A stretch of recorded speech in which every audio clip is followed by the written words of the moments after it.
The topic of today's video is King Henry IV, Part 1. This is how it's indexed in the 1623 folio. Most scholarly editions today follow the 1598 quarto edition, which is just Henry IV, Part 1. But for the sake of consistency across my videos, I'll go ahead and stick with the way it's indexed in the folio as King Henry IV, Part 1. The quote there, "Give me life," that is from Sir John Falstaff.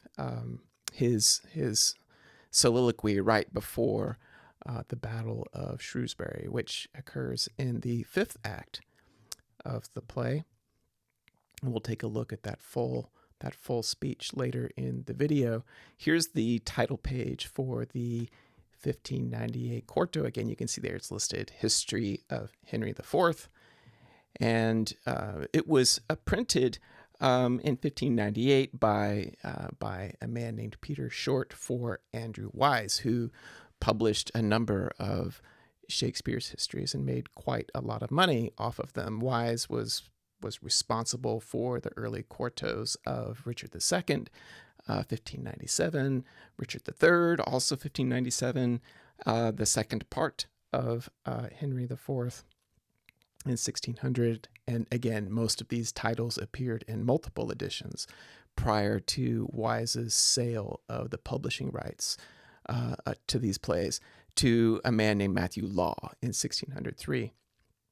The year 1598, incidentally, when this quarto appeared, was also the year that Cuthbert Burby's edition of Love's Labour's Lost appeared. And this was the first time Shakespeare's name was published on the title page of one of his plays.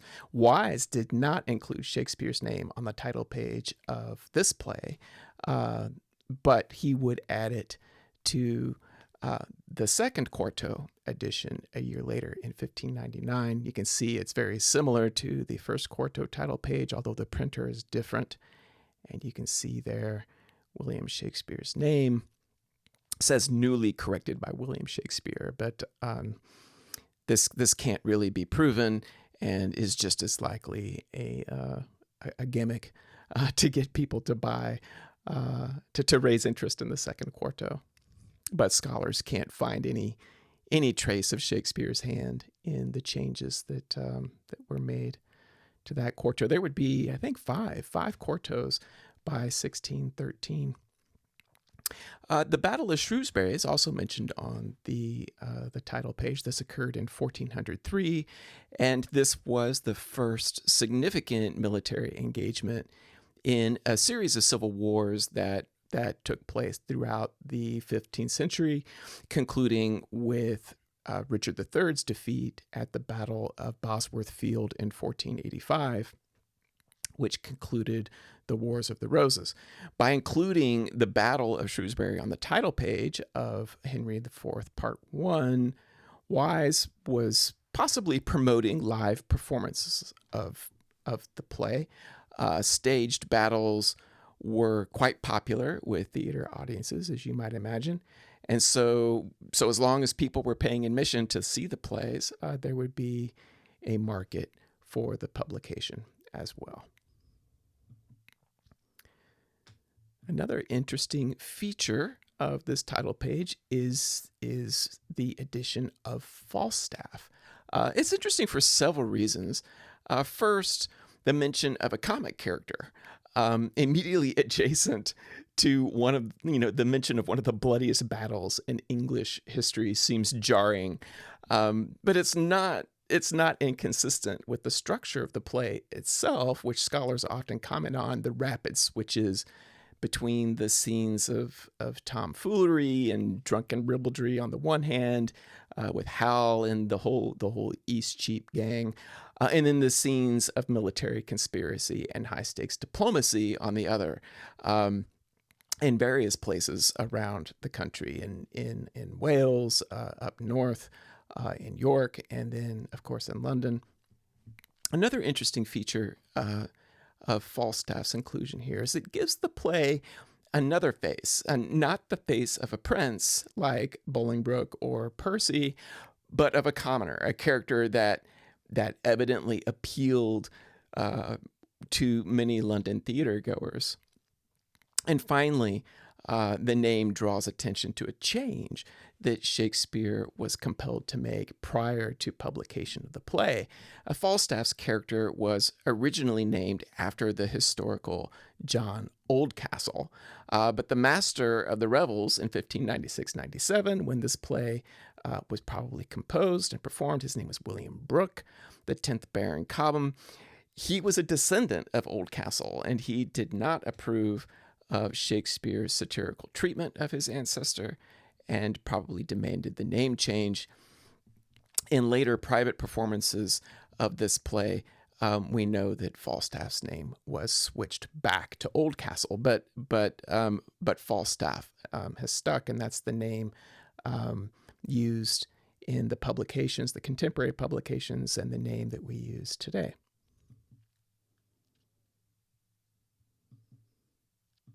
So the first part of Henry IV is actually the second part in a tetralogy of plays that starts with King Richard II, which was published in 1597,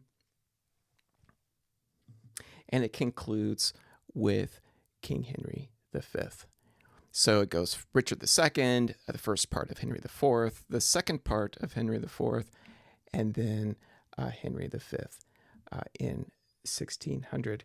And because Henry of Monmouth appears in all four plays, he appears in this one as the Prince of Wales, or Hal. He evolves from this young, unprincipled roisterer into a powerful warrior king. Some scholars informally refer to these plays as the Henriad, after Homer's war epic, the Iliad, just as a way of acknowledging the epic scope and grandeur of Shakespeare's achievement. Not all scholars embrace this, but I count myself one, and I go a step farther, because some scholars extend the scope of the Henriad to include the three parts of King Henry VI, which I'll put their title pages up there, which recount the disastrous rule of Henry V's son, which resulted in the Wars of the Roses between the houses of Lancaster and York. And then we can add the conclusion of the wars in King Richard III. The only character appearing in all four of these plays is Henry VI's widow, Margaret, who, fascinating character, who undergoes a transformation that is, that's interesting, that in interesting ways parallels the development of Henry V. So we might call this second tetralogy of plays the Margiad. You all pass that around and see if we can make that stick, the Margiad. So the 8 plays together form a continuous narrative from the Battle of Shrewsbury in 1403 to the Battle of Bosworth in 1485. And although these plays were originally published out of sequence, they are printed according to historical chronology in the 1623 folio, as I have them here on screen. Interesting that King Richard II, the first play in the cycle, and King Richard III, which is the last, were both published in 1597, both printed by Valentine Sims, and both for the stationer Andrew Wise.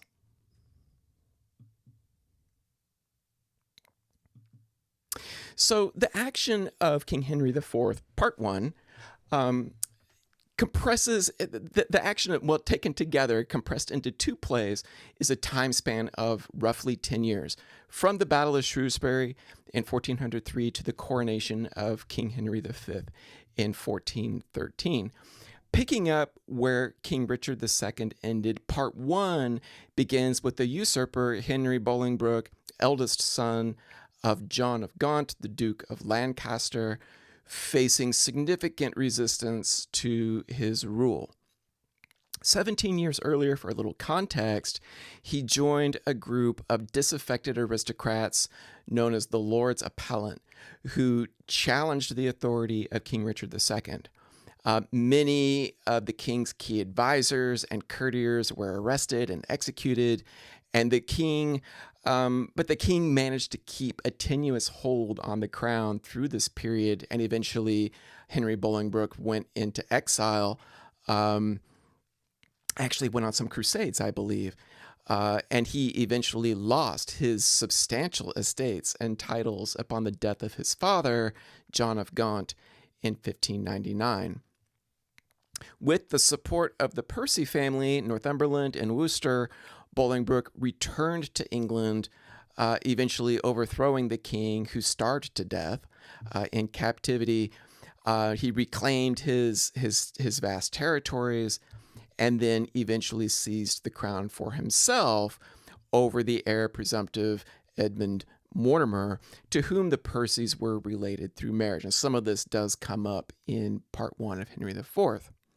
As we learn in the play, the Percys eventually turned on the king and allied themselves with other rebellious factions in Wales, led by Owen Glendower, and in Scotland under Archibald Douglas. All this leading up to the Battle of Shrewsbury in 1403. The Lancastrian claim to the throne would be challenged again in the mid-15th century when Richard Plantagenet, the third Duke of York, led a rebel coalition against King Henry VI, resulting in the Wars of the Roses. And again, this is the subject of the 3 parts of Henry VI, and concludes in King Richard III. So although Shakespeare consulted many sources for his history plays, for this one in particular, these plays, Samuel Daniels' Out of Arima historical epic, The Civil Wars, came out, and some of the material in this play is covered in that poem. There are various prose chronicles, but the most important one for Shakespeare is what you see here, and not just for this play and the other histories in the Henriad, but for King Lear and Macbeth and Cymbeline. It's Raphael Holinshed's Chronicles of England, Scotland, and Ireland. This is what you see here on screen is the title page to the 1577 edition, and we know that Shakespeare actually consulted the second edition, which appeared in 1587. So it's helpful to have a little bit of historical background, a little bit of historical context for this play. We'll start by just identifying the house, the royal house, the House of Plantagenet, which had ruled England for over 2 centuries, leading up to the events recounted in this play. King Edward III, who ruled from 1327 to 1377, you see his picture there. There's his arms quartered with the arms of France, the fleur-de-lis.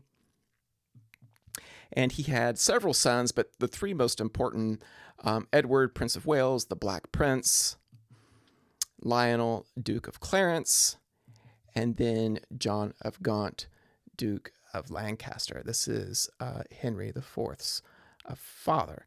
Now, John of Gaunt was 3rd in line to the throne. The Black Prince, Edward, Prince of Wales, was 1st, but he died in 1376. He died before Edward III. Edward III would die a year later in 1377, which meant that the Black Prince's son, Richard, was heir to the throne. And he ruled from 1377 upon the death of Edward III until he was deposed in 1399 and then starved to death in 1400. He was deposed by Henry Bolingbroke, who became Henry IV when he assumed the throne in 1399. And after he died, his son, Henry V, would rule. He's the subject of the plays that we're reading, really. and then his son Henry VI would take over. But meanwhile, Lionel, Duke of Clarence, didn't have any male issue, but his daughter Philippa of Clarence, important, she would marry a man named Edmund Mortimer in 1369, and they would have a son named Roger de Mortimer, and he would have a son, Edmund Mortimer. All of these, both Roger and Edmund, would have been heirs apparent to the throne. They were identified as such by Richard II. This comes up in the play because Henry IV is seen as illegitimate. And he also had a daughter, Anne de Mortimer, and she would become the father of Richard, the Duke of York, who would assert that the York claim to the throne, which would lead to the Wars of the Roses between the House of Lancaster and the House of York.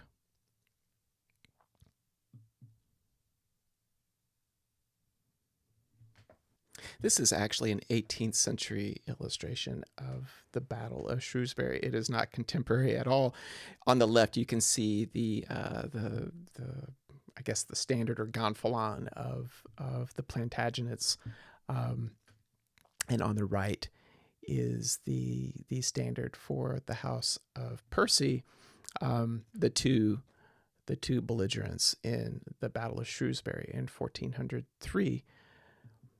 And here's a map. This map is actually a map of England during the Wars of the Roses, but you can see Shrewsbury there, which is the location of the battle in this play in Act 5.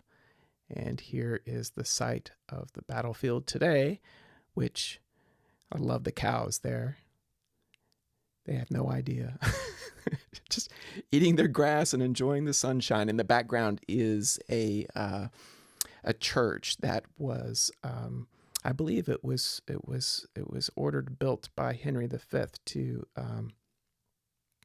commemorate the dead in this battle, which was quite violent, quite bloody. In fact, the Prince of Wales was injured in the battle. This is not described in the play, but he took an arrow to the head and a very serious injury, and he was scarred for the rest of his life from that. So let's look at some of the major characters here that will be coming up as we look at some of the specific scenes a little later in the video. Obviously, we've got King Henry IV and his son Prince Harry, who also goes by Hal in the play, and then his younger brother John of Lancaster. Remember, this is the House of Lancaster. And then we have the House of Percy, Henry Percy, the Earl of Northumberland, and then his son, Sir Henry Percy, who is a foil for Prince Harry. He goes by Hotspur. And then his uncle, Thomas Percy, the Earl of Worcester. And then some of the other allies of the Percy family in the play. There's their standard, the rampant azure lion with the three pikes. Some of the allies for the Lancastrians, the Earl of Westmoreland and Sir Walter Blunt. And then some of the allies for the House of Percy, Owen Glendower, who is the Welshman, and then the Earl of Douglas, who is Scottish. One of the things that becomes clear in this play is just how difficult it is to rule a country that has so many different groups, culturally different religions, different cultures, different political values. Real challenge. And then in between, I'm going to put our Eastcheap friends. I'm not going to list all of them here. Sir John Falstaff is the major one, of course. We'll talk a lot more about him in a moment. Edward Poins, Ned, Harry calls him.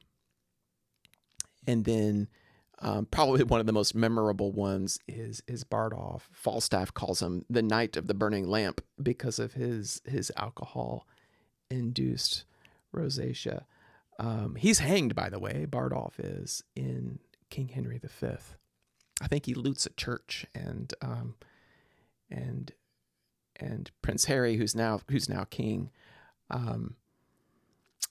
approves the execution. He's hanged. So, a common way of reading this play, and the Henriade plays as a whole, is to focus not on King Henry IV, but rather on his son, Henry of Monmouth, the Prince of Wales, who evolves in the course of these plays from this wayward, feckless, immature young man into a capable and powerful ruler. He's really something in Henry V, conquering, winning important wars in battles in France. And he achieves this success by balancing two sets of value systems represented by, on the one hand, Falstaff, who's the pleasure-seeking, life-loving hedonist, materialist, and criminal.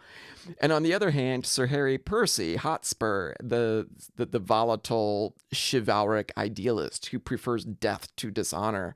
So for the ultimate expression of that ideal, just look at his last words to the prince as he expires on the battlefield at Shrewsbury. But it's Falstaff who appeals more to modern readers. And this, despite the fact that he's physically repulsive, he is gassily pompous, he's selfish, and in so many other ways, offensive and reprehensible. Yet there's something most readers, most audiences find endearing about him, about his kind of prosy pragmatism. It's like, in what other character's pocket would you find a grocery list? His pursuit of simple pleasures, his self-deprecating humor, his refusal to naively embrace the ideals of chivalric virtue. These are traits that have captivated audiences since Shakespeare's time.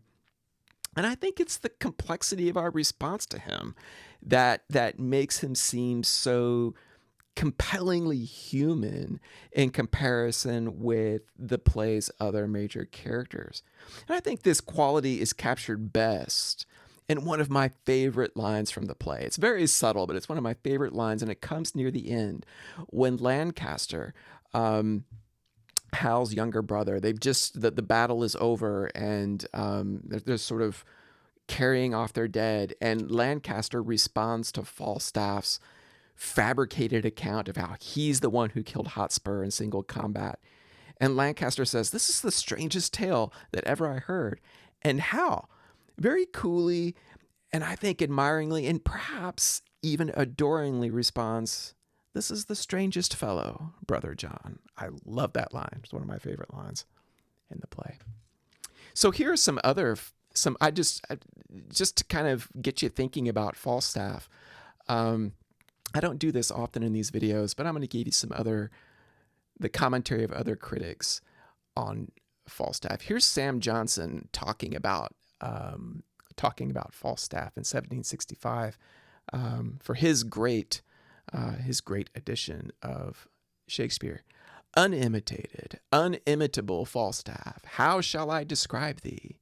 Thou compound of sense and vice, of sense which may be admired but not esteemed, of vice which may be despised but hardly detested. Falstaff is a character loaded with those faults which naturally produce contempt. He is a thief and a glutton, a coward and a boaster, always ready to cheat the weak and prey upon the poor, to terrify the timorous and insult the defenseless. At once obsequious and malignant, he satirizes in their absence those whom he lives by flattering.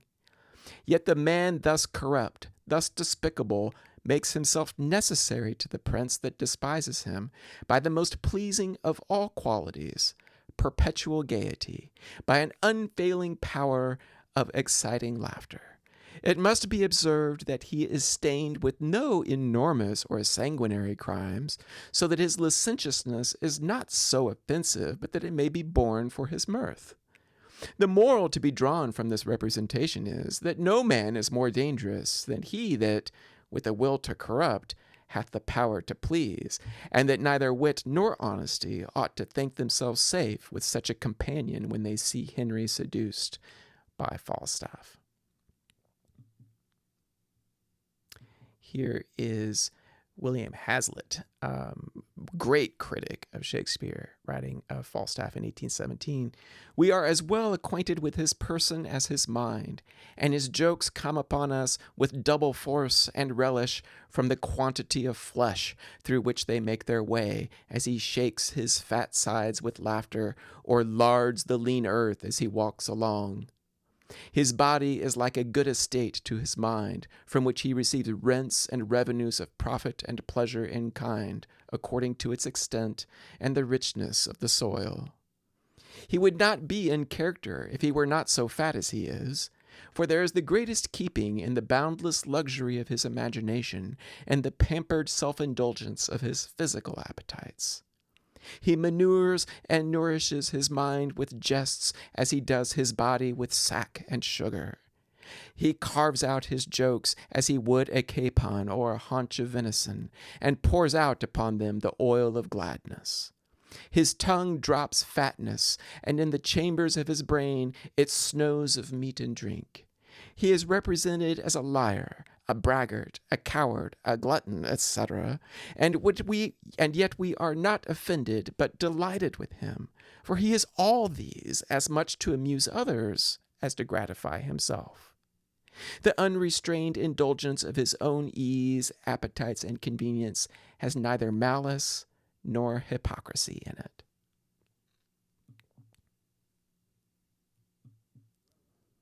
Here's one from Maurice Morgan in 1777. He wrote an entire book about Falstaff. He is a character made up by Shakespeare wholly of incongruities, a man at once young and old, enterprising and fat, a dupe and a wit, harmless and wicked, weak in principle and resolute by constitution, cowardly in appearance and brave in reality, a knave without malice, a liar without deceit, and a knight, a gentleman, and a soldier without either dignity, decency, or honor. He was not involved in the fortune of the play. He was engaged in no action which, as to him, was to be completed. He had reference to no system. He was attracted to no center. He passes through the play as a lawless meteor. He is detected and disgraced, it is true, but he lives by detection and thrives on disgrace, and we are desirous to see him detected and disgraced again. That's fantastic. Just one more. Just indulge me here for one more. I suppose I'm being myself Falstaffian and larding you with these, but here's the last one, A.C. Bradley, 1909. The bliss of freedom gained in humor is the essence of Falstaff. His humor is not directed only or chiefly against obvious absurdities. He is the enemy of everything that would interfere with his ease, and therefore of anything serious, and especially of everything respectable and moral. For these things impose limits and obligations, and make us the subjects of old Father Antic the law, and the categorical imperative, and our station, and its duties, and conscience, and reputation, and other people's opinions, and all sorts of nuisances. I say he is therefore their enemy, but I do him wrong. To say that he is their enemy implies that he regards them as serious and recognizes their power, when in truth he refuses to recognize them at all. They are to him absurd, and to reduce a thing ad absurdum is to reduce it to nothing and to walk about free and rejoicing. So you might keep all of these passages are just fantastic. Just keep all these things in mind when we get to Falstaff's character a little later. So as always, I like to provide a summary to help you with your study a little later as we move through the course. We'll start with Act 1, which is divided into 3 scenes. So, desirous of a military campaign that will unite the country behind him, King Henry IV proposes a crusade to the Holy Land, sort of picking up on enterprises he was involved in when he was in exile during the rule of Richard II. But this plan is immediately disrupted by news of Edmund Mortimer's capture by the rebel Welsh warlord Owen Glendower. To the north, Harry Hotspur has repelled a Scottish invasion and captured a number of Scots noblemen. The king, however, is insulted by Percy's tribute of but a single prisoner. Feels like he's entitled to more as king. Meanwhile, Hal and Poins plan a robbery that will create an opportunity to prank their friends Falstaff and the rest of their Eastcheap crew. Later, Hotspur agrees to hand over more prisoners to the king in exchange for the ransom of his wife's brother, Edmund Mortimer. But the king rejects the proposal, having learned of Mortimer's marriage to Glendower's daughter.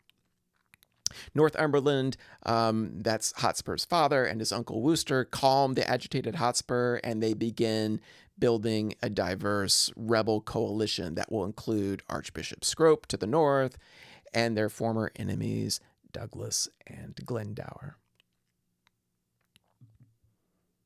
Here's a delightful mid-19th century illustration of Hotspur recounting the attack by the robbers. Of course, to the right we see Prince Harry and Poins, who are quite amused by this, and then behind Falstaff there on the left we see the red-nosed Bardolph and Gadshill, probably Peto as well back there. So after the Gadshill robbery, Falstaff's party is ambushed by Hal and Poins in disguise, and as expected, the robbers scatter and they leave behind all the money. Meanwhile, over his wife Kate's objections, Hotspur departs for Wales, where he expects to unite with other members of the Percy coalition. At Mistress Quickly's Inn in Eastcheap, Falstaff entertains Hal and Poins with this preposterous, highly embellished account of his encounter with the robbers. Hal finally reveals the truth. It was us, and we had the money. But their carousing is interrupted by Sir John Bracy, who brings news of the Percy rebellion and summons Hal back to his father's palace. And this prompts Hal and Falstaff to stage a mock court, and they take turns role-playing as father and son, a jest that becomes an inquest into Falstaff's character. We'll take a look at that scene a little bit later. Finally, a sheriff arrives to arrest Falstaff for the robbery, but Hal leverages his royal status to dismiss the sheriff. Falstaff, by the way, has fallen asleep. Very humorous scene to see on stage. He's fallen asleep behind an arras. And so Hal basically saves Falstaff here and assures the sheriff that justice will be done. And he announces at the end of the act that he will stand by his father against the rebels. So in Act 3, in Wales, the members of the Percy coalition review an agreement on the division of the kingdom following the rebellion. If it's successful, that is. Hotspur complains that his land portion is not equal to the others, which leads to a heated dispute with Glendower. And once this situation is diffused, Mortimer and Hotspur spend their remaining peaceful hours with their wives. Meanwhile, the king lectures Prince Harry on the disgrace that he's brought upon the court and how it plays into the hands of their enemies. Disconcerted, apparently, by his father's lack of trust in him, the prince maintains his integrity and vows to defeat Hotspur. Blunt arrives with news that Douglas and the Percy factions have joined forces at Shrewsbury. Westmoreland and Hal's younger brother, John of Lancaster, have already been dispatched to Bridgeworth, where they await the arrival of the king and Harry. Meanwhile, humiliated by the Gad's Hill episode, Falstaff repents his life of dissipation and crime. Mistress quickly demands that he settle his debts, which he refuses, accusing her of harboring thieves who picked his pockets and stole all of his valuables. We know that what was stolen was his grocery list. Hal arrives at the inn and settles the dispute by admitting to being the pickpocket. And he orders Falstaff to muster a company of soldiers and lead them to Shrewsbury.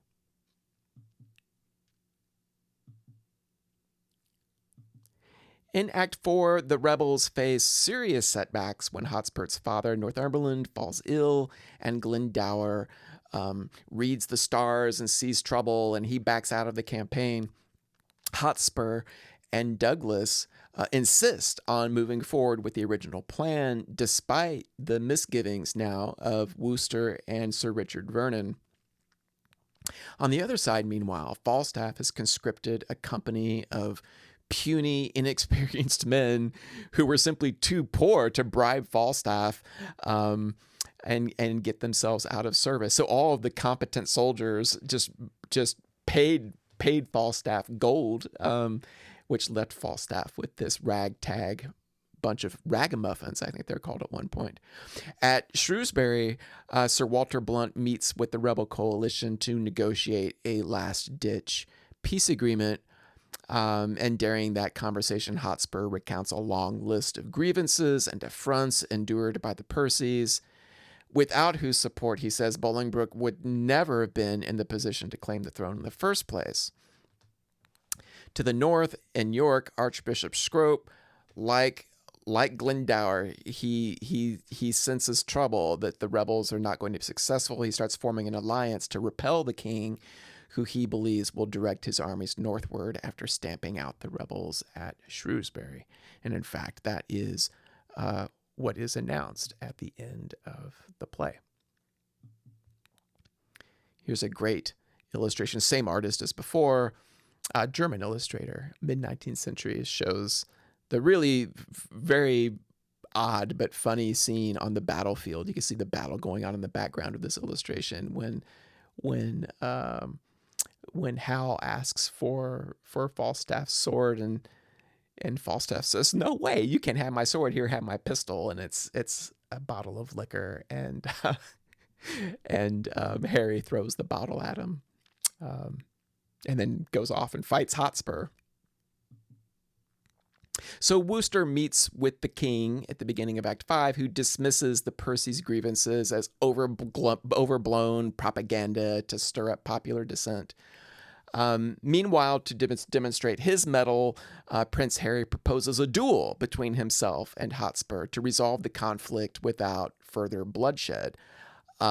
His father's like, "No, you're heir to the throne." He rejects this idea, but holds out hope for a last-minute compromise. Wooster returns to his camp, but he does not disclose the king's proffered settlement and peace, believing that any peace would sentence the Percys to lifelong humiliation and mistrust, which is undoubtedly true, and this is confirmed by some of Henry IV's decisions in the sequel to this play. During the ensuing battle, the Battle of Shrewsbury, several lords disguised as the king, including Blunt, are slain by Douglas. Having lost most of his men in battle, Falstaff stands aside and surveys the dead, not really very involved. And Prince Harry sees this and requests his sword, which apparently Prince Harry's lost his. Falstaff refuses. He offers instead a bottle of sack, which Harry angrily hurls back at him. The king, meanwhile, encounters Douglas and is nearly defeated before being rescued by Harry. And afterward, Harry and Hotspur finally meet. While they fight, Douglas attacks Falstaff, who falls down pretending to be dead. Harry defeats Hotspur and then pays his respects to Falstaff, whom he discovers lying nearby. And then he goes off searching for his family. And while he's doing that, Falstaff stands up and he picks up the body of Hotspur, carries it over his shoulders, and takes credit for killing him, hoping to be rewarded with a title and estate. Um, and Hal very generously offers to back up that lie for Falstaff's sake. Wooster and Vernon are sentenced to death, but as a gesture of magnanimity and respect, Harry pardons and frees Douglas. The king, just wrapping up Act 5, the king orders John and Westmoreland, John, his younger son, John, and Westmoreland to head north to fight Northumberland and Archbishop Scrope, while he and the prince will move against Glendower and Mortimer. And that's how the play ends. So for this first set of scenes, 4 of them, I think, will be looking at Prince Harry, or Hal, as he's known by his friends, and Sir Harry Percy, or Hotspur, as he is known. We'll start with this scene near the beginning of the play, Act 1, Scene 1, lines 70 to 90. This is where the king, Henry IV, contrasts his son, Prince Harry, with Hotspur. So right from the beginning, this contrast is very, very plainly drawn for us. He's just heard, that is, the king has just heard Walter Blunt's account of Hotspur's successful repulsion of a Scottish invasion at the Battle of Hambleton. And he praises Hotspur. He says he's a son who is the theme of honor's tongue. That's what he says of Hotspur. So it draws a very stark contrast with his own son, who keeps company with rogues and whores in Eastcheap. And he says, riot and dishonor stain the brow of my young Harry. And you can read more of that contrast on your own. I'm not going to read all of it in this video because we've got a lot to cover here. And we'll look now at a couple of scenes that illustrate Hotspur's temperament, his pride and his temperament. The first one is from Act 1, Scene 3, lines 154 to 236. This involves the dispute over turning over prisoners, war prisoners that Hotspur has captured. And the other scene is much later, Act 3, Scene 1, lines 117 to 185. This is the scene where he gets into an argument with Glendower over magic and mysteries, which Hotspur doesn't believe in. Hotspur is outraged in this first scene that Henry has refused to ransom his brother-in-law Mortimer, especially after all the things the Percy family did that eventually put him on the throne, although that was not their original intent. He says, Hotspur, that is, says, to put down Richard, that sweet lovely rose, and plant this thorn, this canker Bolingbroke, and shall it in more shame be further spoken that you, he's talking to his about his relatives, his father Northumberland and his uncle Wooster, are fooled, discarded, and shook off by him for whom these shames ye underwent. So Hotspur's singular mission in this play is to restore honor to the Percy family.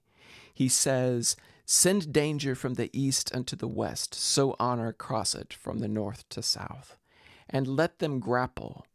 Oh, the blood more stirs to rouse a lion than to start a hare. And Northumberland, his father says, imagination of some great exploit drives him beyond the bounds of patience.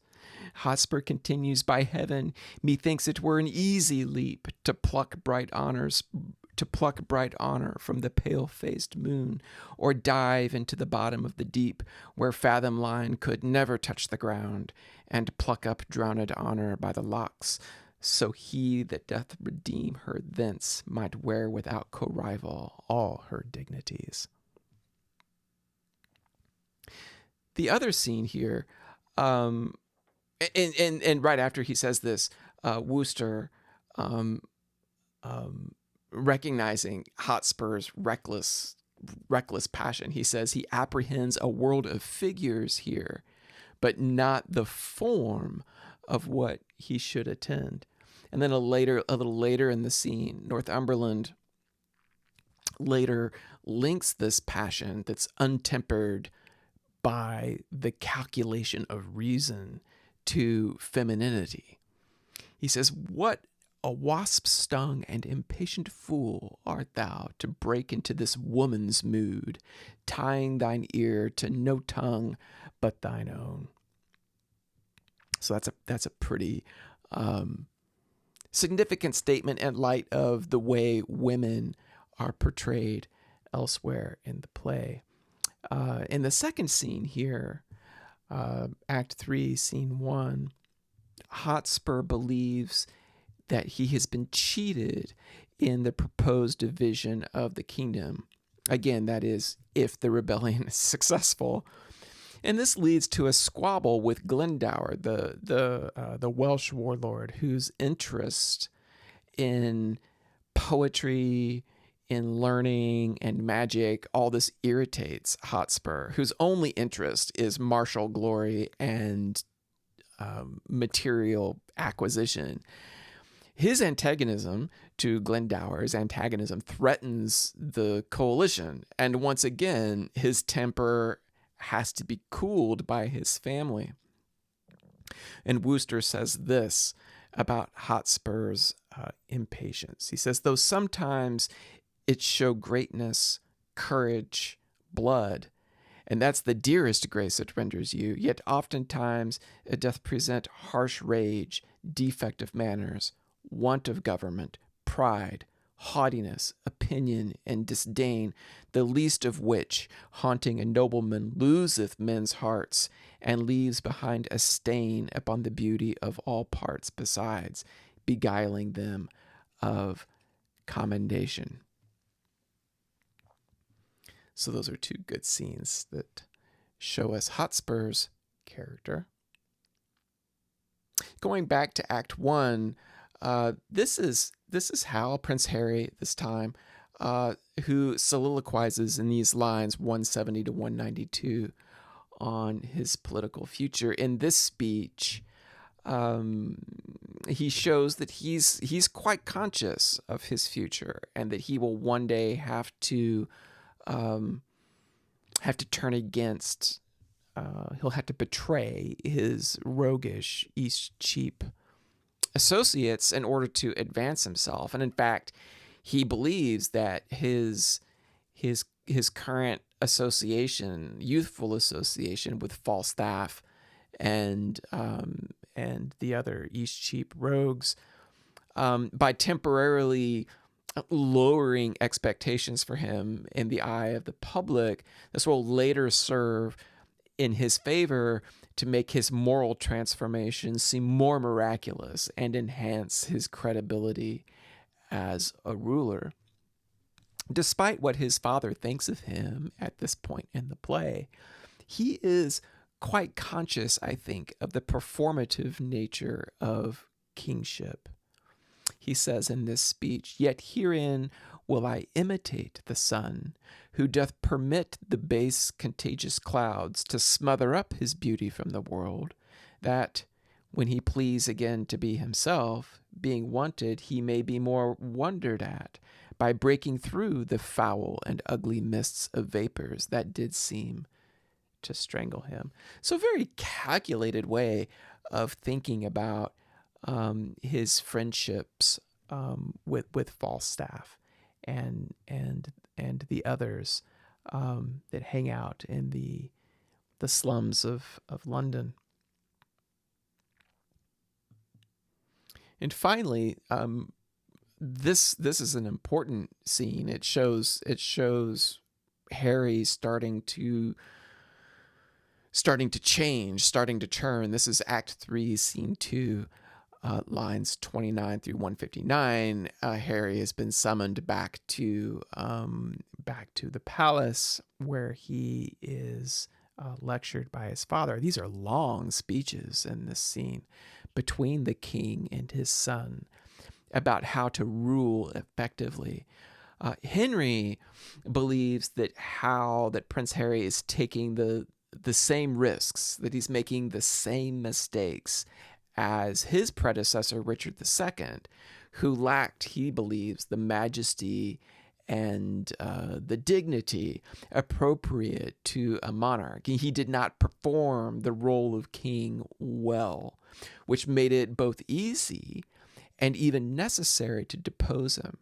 Harry, he says, in that very line standest thou, for thou hast lost thy princely privilege with vile participation. That is his association with Falstaff and the others. He contrasts Hal's dissipation with Hotspur's valor, which we heard him speak about earlier. And Hotspur is a threat to the state.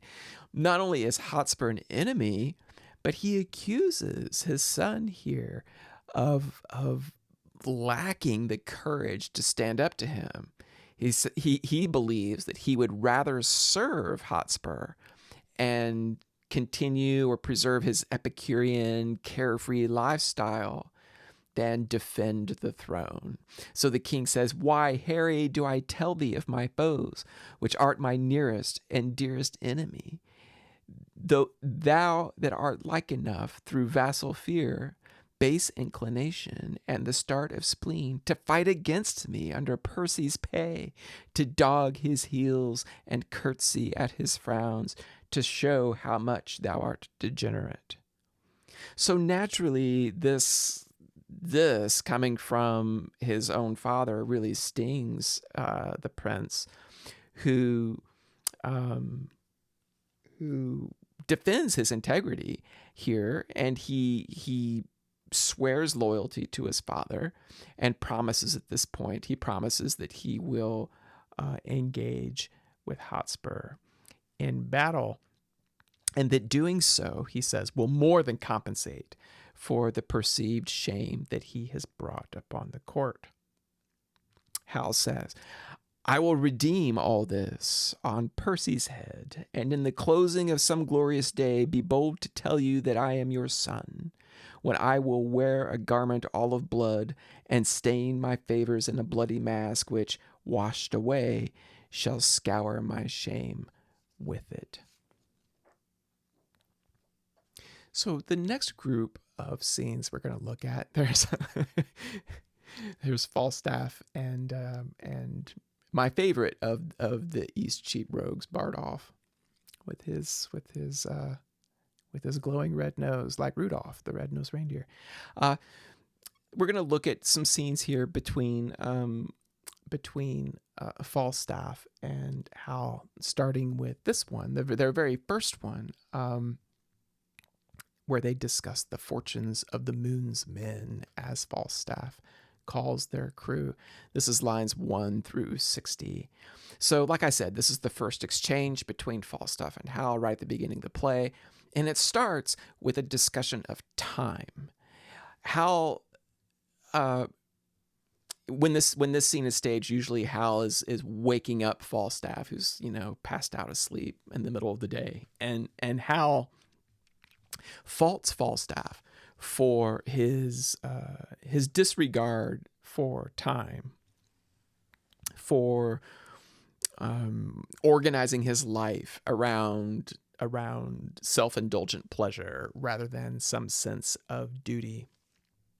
Hal says, "What a devil hast thou to do with the time of the day?" Because when Falstaff wakes up, he says, "Well, what time is it?"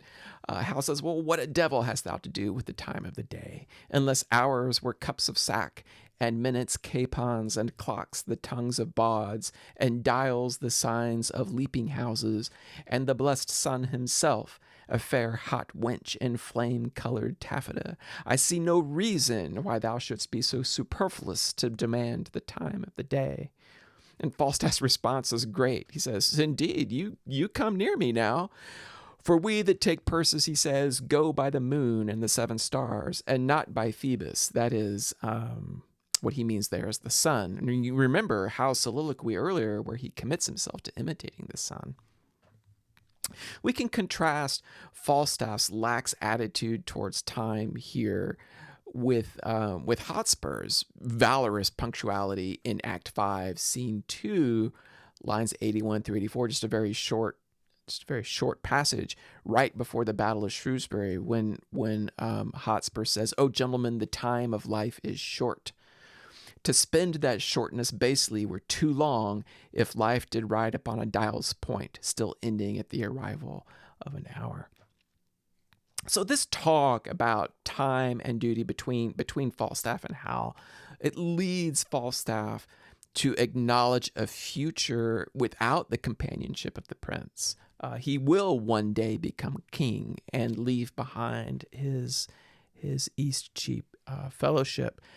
And he comments about how fortunes turn like the tides, and that Hal may one day turn on them and see them hanged for their criminal ventures. And Hal playfully suggests that Falstaff shall be the hangman, which Falstaff quips amounts to the same thing as attending on the court, waiting for royal preferments. So, interesting opening exchange between these two. Probably the most well-known scene between them is the scene of role play in Act 2, Scene 4. This is at the inn in Eastcheap, lines 342 to 437. It's a long scene, and Hal and Falstaff take turns playing Henry and the prince. At first, Falstaff plays the king and scolds Harry for wasting his youth, slumming in Eastcheap. But then he defends himself. He says, well, there's virtue in that one guy, that Falstaff character. Hal is playing his father here, and Falstaff the prince. And Hal sees it as an opportunity to lard insults upon Falstaff. He says, that villainous, abominable misleader of youth, Falstaff, that old white-bearded Satan. In defending himself from this, Falstaff puts forward a kind of Epicurean philosophy that is counter to Hotspur's chivalric virtue, very masculine chivalric virtue, and the Machiavellian politics of the Lancastrian court. Falstaff says, if sack and sugar be a fault, God help the wicked. If to be old and merry be a sin, then many an old host that I know is damned. If to be fat be to be hated, then Pharaoh's lean kine are to be loved. Banish not, Falstaff, thy Harry's company. Banish plump Jack, and banish all the world. So if you get rid of me, you might as well just get rid of everything that's enjoyable in life. Hal's response is quite revealing. He says, I do, I will. And that response, I do, I will, it's both in the moment, I do, as he's pretending to be his father at that moment in time, but the I will is foreshadowing what will come at the end of Henry IV, Part 2, when Hal will call Falstaff to account for his criminal past. Act 5, Scene 1, lines 126 to 139. Hal is not in this scene, but he's just basically told Falstaff to prepare for death, and Falstaff soliloquizes on the topic of honor. This is one of Falstaff's finest life-affirming speeches right before the Battle of Shrewsbury. He questions the whole concept of honor, that Hal and Hotspur and the other Percy nobility's father, they're all willing to die for it. And he says, what is honor? A word. And what is in that word, honor? What is that honor? It's air. Who hath it? He that died a Wednesday? Doth he feel it? No. Doth he hear it? No. 'Tis insensible then, yea, to the dead. But will it not live with the living? No. Why? Detraction will not suffer it. Therefore, I'll none of it. Honor is a mere scutcheon, and so ends my catechism. So this catechism against honor, another Falstaff's well-known speeches that says a lot about what he represents in this play. And finally, the last one we'll look at is Act 5, Scene 4. This is Falstaff's resurrection from the dead. Of course, he was playing dead during his very brief fight with Douglas. And remember, Douglas is quite a warrior. He's slain several prominent knights. So Falstaff really doesn't have a chance if he doesn't fall down and pretend to be dead, which he does. Lines 101 to 152. So again, Falstaff evades Douglas. He falls down, pretending to be slain. And after defeating Hotspur, Hal discovers the body of Falstaff. And for once, Falstaff tricks Hal, or he seems to. I think I've seen a production of the play where it was staged so that Falstaff shows some signs of life, and Hal kind of picks up on it but ignores it. So he displays some earnest affection for his friend here in his speech on Falstaff, but it's also clear from his ironic tone, which is in direct contrast to the respect he just paid for Hotspur, whom he's just slain. It's clear from his tone here with Falstaff that his grief is tempered by his new sense of self, having embraced his role as prince and heir to the throne. He says, I could have better spared a better man. Oh, I should have a heavy miss of thee if I were in love with vanity. And here he switches from blank verse, which he used in his speech over the fallen Hotspur, to rhyming couplets. Death hath not struck so fat a deer today, though many dearer in this bloody fray. Embowelled will I see thee by and by, till then in blood by noble Percy lie. After Hal exits, he goes off looking for his brother, his father. Falstaff gets up and delivers a wonderful life-affirming speech, basically saying it's better to be alive, he says, than honorably dead. He says, I am no counterfeit. To die is to be a counterfeit. For he is but the counterfeit of a man who hath not the life of a man. But to counterfeit dying when a man thereby liveth is to be no counterfeit, but the true and perfect image of life indeed. The better part of valor is discretion, in the which better part I have saved my life, he says. I love that speech. That's really good. So in this last group of scenes, we'll look at this idea of chivalric virtue and what it is that the Percys and the Lancastrians are fighting for. Starting with this speech, it's not a particularly important one, but it does give some background for what the source for all this. And a lot of this is covered in the first play in the Henriade tetralogy, Richard II. It's Act 5, Scene 1, lines 9 through 71, and it's where Wooster explains the Percys' rift with the king. It's a long speech, and it recounts basically events leading up to the deposition of Richard II. And some of this seems a little redundant, since Hotspur recounted some of the same events in just a few scenes earlier in Act 4, Scene 3.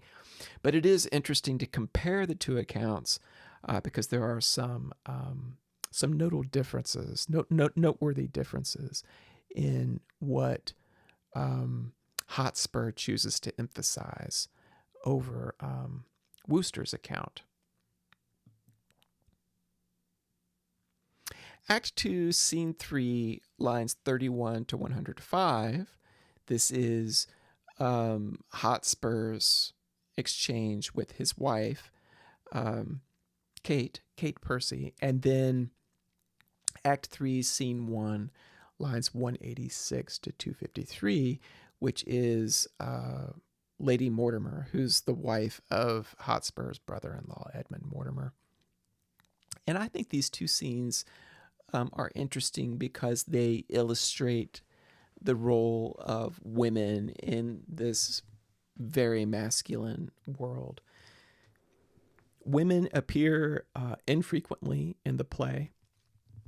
Hotspur's wife, Kate Percy, as I said, is one of them. The emphasis of both these women in their very brief scenes, their emphasis is on domestic comforts, eating, sleeping, making love. They provide the feminine counter discourse to the play's masculine rhetoric of violence, honor, and warfare. The way that one of my favorite moments in the play is when Kate bends back Hotspur's pinky finger. This occurs at line 81 in Act 2, Scene 3. She bends back his pinky finger, trying to compel him to divulge the men's their plans, because she's like, you're not sleeping, you're not making love to me, I don't know what's on your mind, talk to me. And she tries bending his finger back. It's a feeble, fleeting gesture. I mean, we've just heard about Hotspur,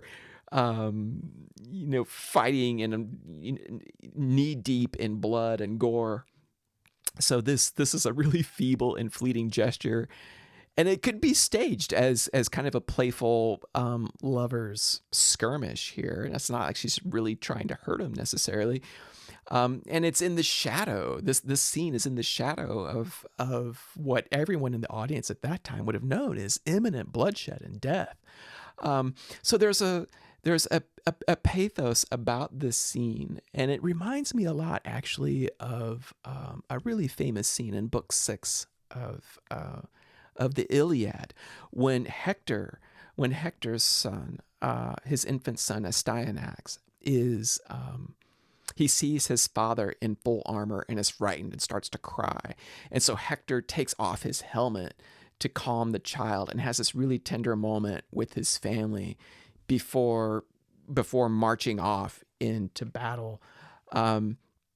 Hotspur here rejects the world that his wife symbolizes, or at least he sees its benefits as valueless if not accompanied by masculine heroic virtue.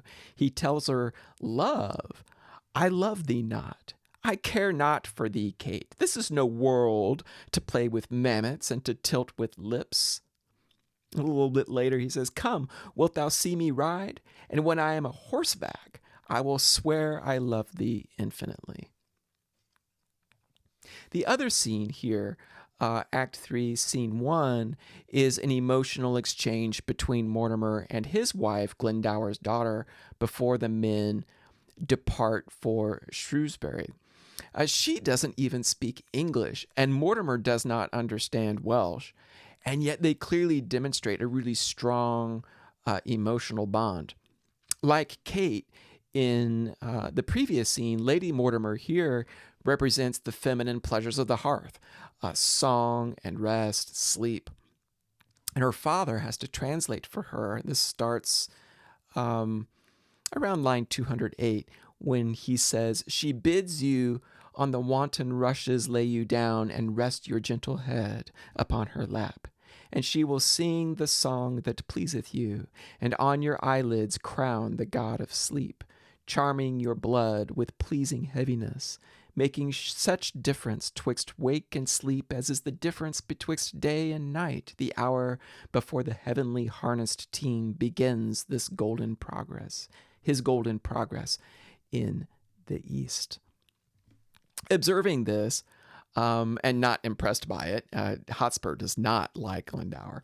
He crassly mocks Mortimer's enchantment, and he says, "Come, Kate," he says, "thou art perfect in lying down. Come quick, quick, that I may lay my head in thy lap." And his meaning is crass. It's completely sexual, and this provokes Kate, who rejects him. But interestingly, the music in this scene, this mysterious, feminine, strummed music, conveys an eroticism that contrasts with the martial, masculine, brassy, blaring alarm that announces the charge to battle at the conclusion of Act 5, Scene 2, when Hotspur shouts, "Sound all the lofty instruments of war, and by that music let us all embrace." Act 4, Scene 1, lines 42 to 133. This is Hotspur's hunger for glory, that just despite the fact that half their forces are not going to be joining them at Shrewsbury. He wants to go forward with it.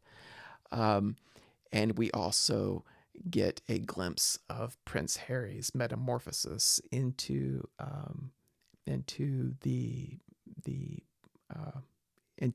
a sort of heroic knight figure. Hotspur's last line in this scene, he says, "Die all, die merrily." That's the ultimate expression of chivalric virtue, death before dishonor. Hotspur and the rebels, Douglas, Wooster, they've just learned that they will ride into battle with only half the force that they originally planned. Like I said, Hotspur's father, Northumberland, has fallen sick. Glendower, he's had some kind of prophetic vision. He knows it's not going to go well. He's backed out of the campaign. And yet Hotspur remains undaunted. He's fired up here with this reckless bravado, despite really legitimate concerns raised by Wooster.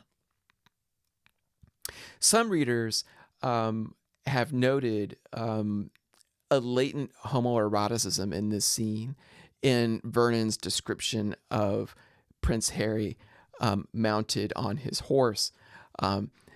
He has these otherworldly, magical qualities about him, and these are effeminate traits in the world of the play. And Hotspur's also homoerotic is Hotspur's eager anticipation of their encounter. Vernon says, "I saw young Harry with his beaver on, his cuisses on his thighs, gallantly armed, rise from the ground like feathered Mercury, and vaulted with such ease into his seat as if an angel dropped down from the clouds to turn and wind a fiery Pegasus, and witched the world with noble horsemanship." And Hotspur's response, he says, "I am on fire to hear this rich reprisal is so nigh. Come, let me taste my horse, who is to bear me like a thunderbolt against the bosom of the Prince of Wales. Harry to Harry shall hot horse to horse meet, and ne'er part till one drop down a corpse."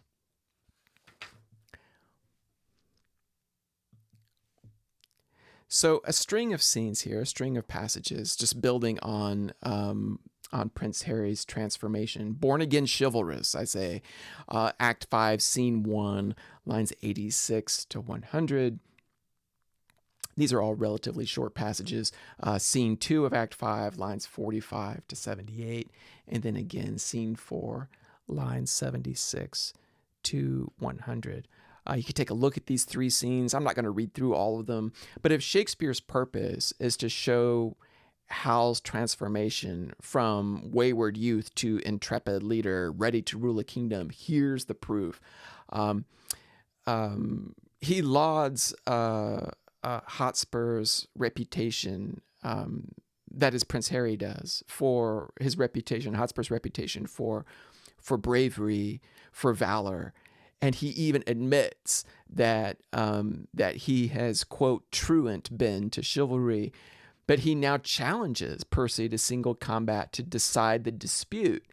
and avoid the war. This is all recounted by Vernon. And Hotspur responds, "I will embrace him with a soldier's arm, that he shall shrink under my courtesy." After he kills Hotspur in the last of the 3 scenes I have listed here, he expresses admiration, respect for Hotspur's courage and valor, and performs, quote, "fair rites of tenderness" upon his body.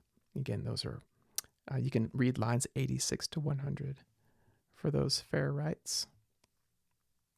And that's the last scene that I'm going to talk about. And that concludes this video on Henry IV, Part 1.